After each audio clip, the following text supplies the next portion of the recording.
So I'm over at Hero Realms over at where are we? Wise Wizard Games.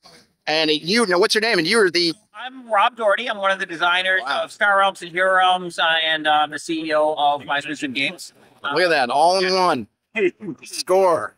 Hero Realms is a deck building game. So, like Star Realms, if you just get the base set, it plays very much like Star Realms. So basically, you have a starting deck. It has cards that give you money. It's called gold in Hero Realms, and you've got cards that attack. We've got like a short sword and a dagger that give you combat. Your combat is used to attack your opponent or their champions. And your money is used to buy new cards for your deck. If you can get your opponent, you start with 50 health, and if you get their health down to 0 in a 2-player game, you eliminate your one opponent, you win the game. Awesome. And there's 4 different factions, just like in Star Realms. Ally abilities. If you play cards with the same color, they'll get more powerful. So, for example, this guy, when you play him, he's got 5 defense. He'll stay on the board until your opponent does 5 damage to him. Every turn, he'll give you 3 combat. But if you have another blue card in play, whether it's a champion with defense like him or one of these action cards that you just play for the turn, if you can match that symbol, you'll get an extra ability. So, for example, with this guy, you get to draw a card. And with this bribe card, you'll get to be able to put the next card you buy on top of your deck instead of in your discard pile. So the cards, if you can match your colors, the cards will become more powerful. But you can buy cards of any color, play cards of any color. So it's very simple and fun deck building play, just like our Star Realms deck building game. Where things get different is with expansions. We have character packs that you can play. Those replace your starting deck with a custom starting deck. So, for example, the wizard has a Cat Familiar card, and it's got fire spells that do damage in his starting deck.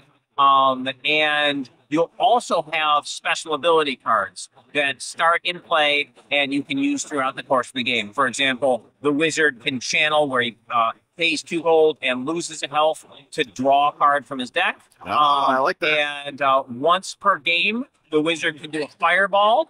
When he uses his fireball spell, it sacrifices the fireball card, and does 4 damage to his opponent and every single champion they have in play. That's the classic fireball, right? Classic fireball. The thief, for example, has a special ability. Once per turn, the thief can do a pickpocket, where they pay 2 gold and make their opponent discard a card, and then the thief gains health.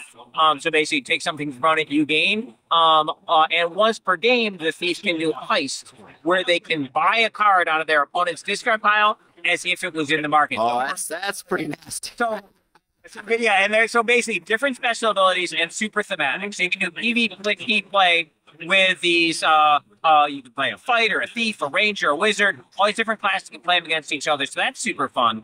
Where the game really gets cool is when you get in the campaign. So we have a campaign series called War in the Thandar. We have a new campaign segment coming out called Dungeons. And when you play a campaign, it's basically taking a deck building game and an RPG and melding them together. So when you play the campaign, it's not a PvP game, it's a cooperative game. Everybody needs a character, so everybody chooses a character that they're playing. And then you're going to go on adventures together, fight against bad guys, find treasure that'll permanently get added to your starting deck, and you'll also gain experience, and you can use that to modify your character.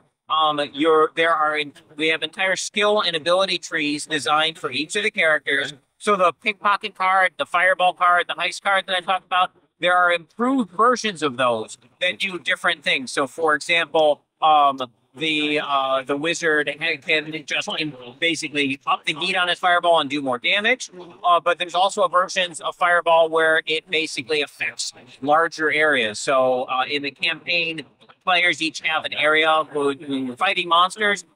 So there'll be a big bad guy called the Master, and the Master has an area where sort of the toughest monsters go, and those will attack each player, and then smaller monsters will actually go in front of the individual player. And each player has an area, and you have a marching order in your party, so So basically, if I'm taking my turn after the wizard and before the thief, and I'm the ranger, then basically I can help those two out. If I clear all the monsters out in front of me, there's monsters in front of them, I can use my extra nice. to basically help so you my can friend. get the real teamwork going. Yeah, you get the real teamwork going. But let's say there's a cleric that's beyond the wizard in the marching order. They're too far away from me. I can't help them. Okay, I like that. So there's some strategies to where you place your guys. So basically, when you're sitting down and you're forming your party, you want to decide, okay, who's next to who. Also, when you have a health gain effect, you can take it yourself, or if there's no monsters in front of you, you can give it to a friend to your left or to your right. The big question. Yeah. The thief. Can he still be a jerk and heist a card from another player's discard?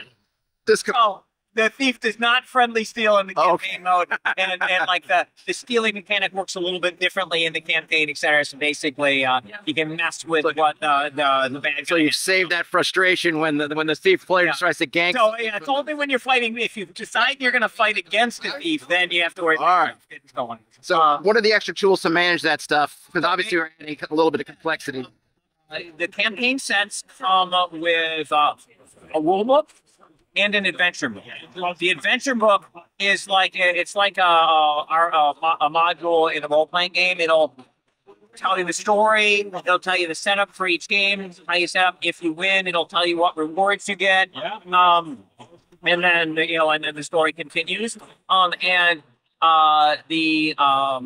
You'll also in the Ruin of Thandar campaign. It has everything you need to level up those skill and ability tree cards, extra health cards, etc. All the stuff you need to improve your character comes in the Ruin of Thandar campaign. Now, it's a very small box, so it's not like it adds a huge amount of... No, basically, the Hero Realms base game is a little box like this. The Ruin of Thandar campaign is also in a small box, but it's a ton of cards. One of the great things about designing card games is you can put so much content in a small amount of space.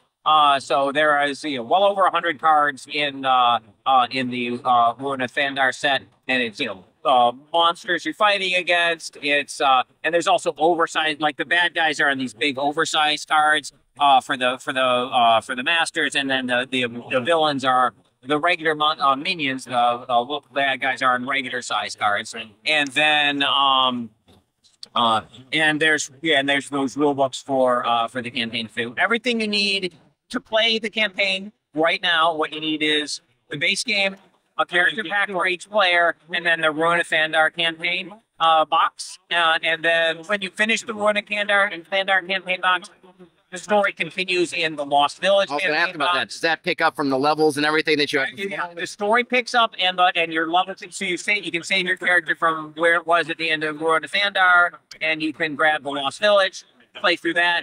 We have a new set, the box 3 of that series called Watery Grave. That's going to be coming out this year. And then we have a separate storyline in the new dungeon set we have coming out. And the nice thing about the dungeon set is it has everything you need to play a campaign for 2 players. And if you want to add more players, you can bring in more character packs. But it's got a barbarian and an alchemist, and in that it has their character in that box set, and the character next to those 2, plus all their treasures, etc., and the campaign to play through. And the campaigns play from 1 to 5 players in your party, so you can do a full campaign with 1 or 2 people right out of the dungeons box. Or if you want to add more, you can bring in additional characters. Is there any gameplay elements that change when you get to the dungeons box? So the campaign, the way the bad guys work, like the game mechanics for the AI that runs the bad guys, is slightly different in Ruin of Thandar and in the dungeons box. But it's just instructions that are in the thing. So how does that work when you're running the AI? Is it like a procedure, or is it card flipping, or so basically there is in the Ruin of Thandar, there's a bad guy deck, and each turn you'll be flipping over a card. And bad guy has it has a deck. Each turn you're going to be flipping over a card. Based on the icon on that card, the bad guy will have some special abilities they use, and the card that comes out will do something in the game. So it's pretty easy to manage. Very easy. Because sometimes with the solo games, I love them, but you have to pull out, and it's like a whole list of charts and subcharts. In Rune of Thandar, there's a little bit of setup where basically there's building the bad guy deck. There's cards that you're always using, and then there's cards you're using for various encounters. And you basically you basically have to make 5 piles and put certain cards in the various piles, and then shuffle each stack and then lay them on top of each other. Gotcha. That's pretty easy. So it's like 5 minutes of setup, maybe not bad at all. And then of course reading through the sure. So Dungeons is not out yet. I'm guessing. Dungeons coming out this summer. I mean, is it going through Kickstarter, or how are you? Or has it gone? Okay. Through Kickstarter, it fully funded, raised over $1 million. It's, congratulations. It's in that campaign, we have there are new characters. So, for example, the Barbarian Alchemist I already mentioned, but we also have a Druid and a Bard and Monk, which are coming to the game. So there are more characters to play with. And we've got a new thing that we're adding to the game called an adventure deck, which contains all the skill and ability cards and treasures that a character class can find. So if you get the character pack and the adventure deck for a character, you can then play them in any campaign set. So right now, Rune of Thandar has the stuff you need to play the Cleric, Fighter, Thief, Ranger, and Wizard in it, but we wanted people to be able to, for example, get the Druid and then bring the Druid into Rune of Thandar. To allow that, you have a character pack and the adventure deck. If you buy a character pack and an adventure deck for a class, you can play them in anybody's campaign. And the campaigns will say what you have in them for all new campaigns we're making. And for the Rune of Thandar, the one that already exists, we're going to put up on our website, what you'll have what level you'll be at each encounter, and the adventure deck has instructions on how to make a character in each level. So if the character levels are 1 to 24. So basically, if your friends are playing a campaign and you want to come in as a guest, you don't have to start at first level. Yeah, you can basically what level do we need to be for this encounter? Level 12. All right, I'll create up a level 12 Druid. Pick your treasures. Skill improvements. Were there any inspirations that you used from like the role-playing world in terms of how you built out these characters, these classes? Yeah. So it's kind of I've been playing D&D since like the 1980s. So yeah, I feel like you and I are in about the same age group. Yeah. So basically, there's definitely a lot of Tolkien / D&D influence on like what the classes are like. So sort of a standard fantasy trope feel on the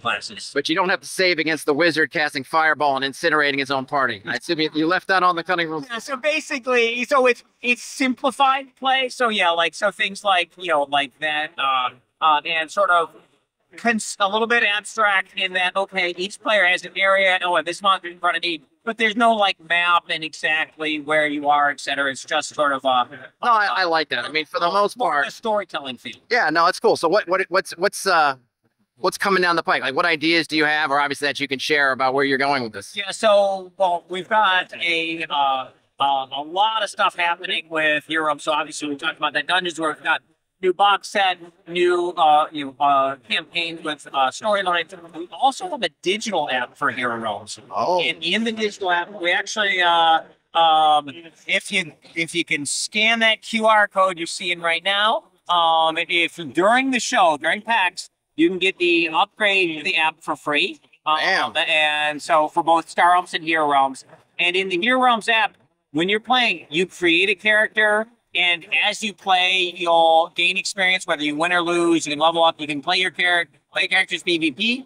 But there's also campaign play, and the stories in the campaign digitally are completely different storylines. Okay, so you're not going to get spoiled if you pick up the digital. Oh, I like that. Yeah, so basically, so we've got tons of cool storylines, and the digital campaigns are really good. So you should check them out. And there's also challenges in the digital app where you and a friend can play together against bosses. So the campaign play in the app is solo, but there's challenges where you can team up with a friend and fight against different bosses, online play, and you can play the online PvP. So we've got more stuff coming out digitally there. we'll have more sets coming down the line, more characters, and these storylines continue. So, for example, that Rune of Thandar storyline, Yep. we're coming out with the third box for it. There's going to be it's a 5-part story, so we'll have 2 more after that. Oh, nice. And then that campaign will be complete. We're going to have the dungeon storyline. The one that comes in the box will take your character from level 1 all the way up to level 12. And later we'll have another story will continue and take you from 13 to 24. And we'll have more campaigns. That's awesome. Are you building out kind of a living world sort of campaign realm for this? Yeah, so it's all part of the same world, one of my long-term goals is to allow the players and fans to write adventures, I want to create a component set for adventuring and let the fans create stories using the components. So that's one of the things we're planning for the future. But basically, there's going to be more campaigns, more characters, more adventures to go on. And you don't need to get everything. You can just make the stuff that you want. If you just want to play it, you can start small, and then you can work your way. Literally, the Heroes box set. This is like Star Realms. It's a PvP deck building fun game. You'll play a ton of times. It's like $24, super cheap. And then if you want to add characters, they're $6 each. If you want to add the Rune of Thandar, 24, so you can add in pieces, components as you want, or you can jump straight to that Dungeons box set, which I think is going to be $60 and come with all that content. So you can really customize the game to play exactly how you want. And maybe you like the idea of creating characters and leveling up, but you like PvP, not cooperative.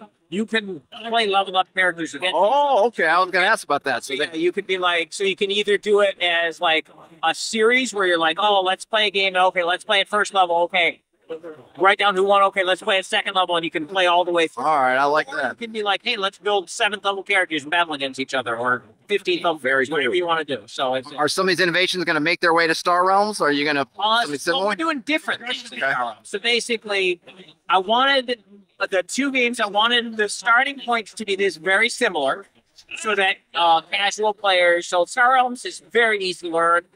Advanced players like it. Like, I'm a Hall of Fame Magic player. The other, Darwin Castle, the other designer of Star Realms, is a Hall of Fame Magic player. We love playing it against each other competitively. But it's the kind of game where you can teach, your brother or your mom or someone who's a non-gamer. They can learn it and have fun with it. And for a lot of people, it's the gateway game that gets them into hobby gaming. So that's a really nice feature. We wanted to keep that with the base set of Hero Realms. But there's all this cool stuff we want to do with adventuring, etc. And that is different from what we're doing in Star Realms. But, for example, in Star Realms, we have a new set coming out this year called Rise of Empire. It's a prequel to the original Star Realms set. It tells the story of the Star Empire rebelling from the Trade Federation. So it's a creation story of the Star Empire. Not Lucasfilms Trade Federation. No. Very different Trade Federation. And basically, this storyline it's a legacy game. So basically, one player will play this Trade Federation, one player will play the Star Empire, and you go through and you're like modifying cards permanently. Oh, I like that. So we're doing very cool things in both games, but they're very different. Is it a struggle to balance that? Because I assume if you win, you get to do something. Like, I feel like you could get down in a hole and be. It's not easy to balance it, but I love the mechanics that we balance it. So it's got fantastic balance. So there are cards that represent sort of the desperation of the losing side in the Star Realms campaign. So at a certain point, if you start getting behind by a large number of games, you'll start getting play advantages during the game. So it's fun for both players. So let's say you're way better than your friend and you're playing through the campaign series. As you start to pull way ahead, they're going to start getting crazy advantages during games. So it's fun for you because you're way ahead in the campaign. Sure. But it's fun for them because they get to start doing extra stuff that you don't get to do. So yeah, we've got balance. All right, I like that a lot. For the campaign stuff, we've got really cool balancing on the card improvements. So in the Star Realms Rise of Empire, we have 3 factions you've never seen before. Basically, in the storyline, they got these factions got wiped out in the invasion of the Blob, the alien race that exists in the regular Star Realm set. So the timeline in the Rise of Empire, this is taking place before the aliens show up. So only, as far as humans know, they're the only things in the galaxy. Gotcha.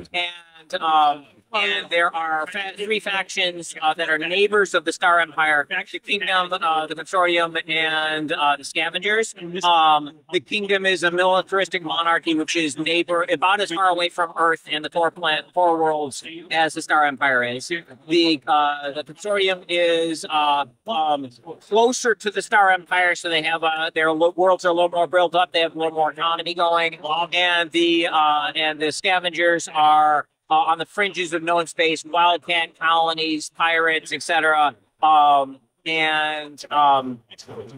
we have these three factions you've never seen before in that set. And as you play, you can, when you buy a card, it represents that particular ship captain coming to your side temporarily. But you can also pay extra and basically outfit their ship or base with your system's technology. All right. Federation. You have little stickers that you put on the cards that permanently change them. And the way we balance that, when you do that, the card becomes more powerful in play. So it'll gain Star Empire, Trade Federation ally abilities, maybe some extra special abilities on the card. But each of these factions has a win acquired when you purchase the card ability. So Kingdom cards give you combat, the Consortium cards let you draw or draw in this card, the Scavenger cards let you scrap cards from your hand or discard pile. When you upgrade a card, you're going to be covering up that win acquired ability. So if you no longer have that, you're going to be adding extra powers in play. Okay. So if it's a 3-cost card, and when you buy it, whether you upgrade it or not, you'll get that win acquired ability. And if you upgrade it, you'll also be adding those extra abilities to it, so it'll be more powerful for you that game. But you paid extra for the upgrade thing. In future games, that card goes back in the market. Either player can buy it, kind of representing someone deciding, all right, I was with you, but now I'm going to switch over. Yeah. I think that may be a better deal right now or whatever. But that card will still have the upgrades on it. But not that when acquired ability. But it loses the when acquired ability. So it's still a 3-cost balanced card because it traded the extra powers it got for its when acquired ability. Yeah, I gotcha. All right. So there's just really cool mechanics and balance in throughout the stuff. Nice. The campaign's awesome. Star Realms, Rise of Empire coming this year. So. Awesome. Well, thanks so much for running me through everything. This was awesome. I didn't think I would get the a grand poobah of all things when I signed up for the meeting. So scoreboard to me Friday at PAX. Let me show off. And if this is up during PAX, yeah. If you wanna go to you can get the free Star Realms app or the Arrow Helms app. You can download these for free always. There's upgrades for additional play, online play, hard AIs, etc. Normally costs $5 for Star Realms, $10 for Heroes. If you do this during the show, you can get the upgrade for free. And then, of course, there's additional sets and stuff you can buy if you want to, or you can just play forever with what you get here. All right. Well, thanks again. Thanks so much for talking to me. And last thing we go for it. Going right now for Deluxe Colonial Collection. Beautiful foil Star Realm set with comes in a small box that folds out into a game board. Oh, nice. So, all right. Check out the Kickstarter.